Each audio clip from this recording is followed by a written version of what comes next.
Bom, boa tarde. Eu queria cumprimentar aqui a mesa na pessoa do presidente, nosso senador Pimentel, o relator, o deputado Arnon, os demais membros, Alessandra, do Ministério das Cidades, nossa colega aqui de discussões no governo federal, bem como o Ailton, né, nosso colega lá da Fazenda. Boa tarde a todos. Bom, que nós gostaríamos rapidamente de fazer uma fala no sentido da relevância desta medida provisória, porque ela vem dar viabilidade ao conjunto de investimentos que o governo federal tem realizado por meio dos seus diversos fundos que suportam o programa Minha Casa Minha Vida, né? Então, especificamente, no final do ano passado, nós tivemos a oportunidade, no Conselho Curador do FGTS, de aprovar um aporte de recursos na forma de uma nova modalidade de descontos, né, a ser investido para beneficiários da faixa 1 do programa Minha Casa Minha Vida. E aí, especificamente, a faixa 1 atende famílias de até R$ 1.600, né, renda familiar, o que significa o nosso foco fundamental, né, o foco fundamental da política de habitação do governo federal.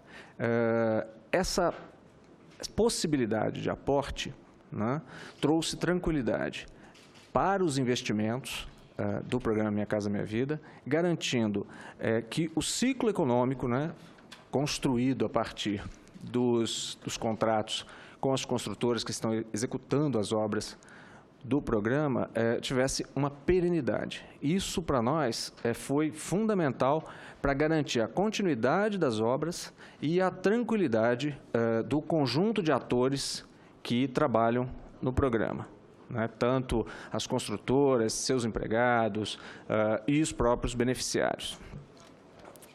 Esta MP, ela foi proposta no sentido de viabilizar, dar operacionalidade, né, a essa nova modalidade que o Conselho Curador aprovou, né, na medida em que nós precisaríamos que o FAR, né, o Fundo de Arrendamento Residencial especificamente, pudesse dar garantias ao FGTS, a fim de que nós não tivéssemos nenhum risco em relação ao FGTS e nenhum risco em relação aos beneficiários do programa Minha Casa Minha Vida.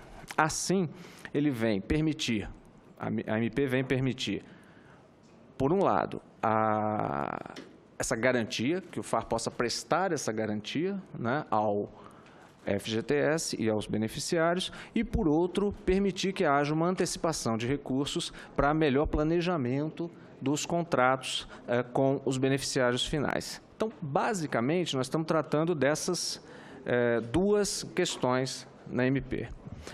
Como o relator pediu que eu tratasse rapidamente das emendas, eu gostaria de tratar em bloco, deputados, e depois podemos tratar individualmente, se for o caso. Mas, assim, de um modo geral, nós acreditamos que algumas emendas, elas tratam de questões bastante mais abrangentes do que aquelas que são tratadas nessa MP. São questões absolutamente relevantes, não há discussão a respeito disso. No entanto, nós acreditamos que há fóruns próprios que já estão tratando destas questões ou passarão a tratar quando forem propostas novas MPs ou novos projetos de lei, quer dizer, outras discussões, outros fóruns que nós acreditamos que seriam mais próprios, né, para essas propostas.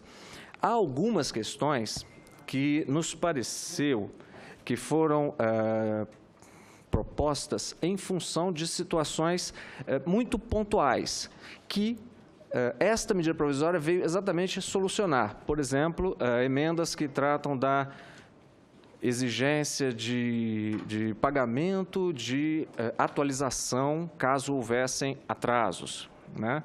E, na verdade, a proposta da SMP exatamente no sentido de evitar que esses atrasos ocorram. E hoje, especificamente, nós não temos esses atrasos no âmbito do programa Minha Casa Minha Vida. Então, nos preocupa criar uma regra em lei, criar uma regra deste porte, por uma questão que nós estamos entendendo que é conjuntural, né? E que pode efetivamente complicar muito o planejamento de investimentos do programa, né? Na medida em que nós não teríamos mais como prever claramente quais são os recursos que seriam dispendidos a cada momento. Então, de um modo geral, nos preocupa, que a gente não consiga planejar adequadamente os desembolsos, né, em função de não saber claramente quais são os recursos necessários, ou que a gente congele parcelas do programa para determinados públicos. Isso nos preocupa, né?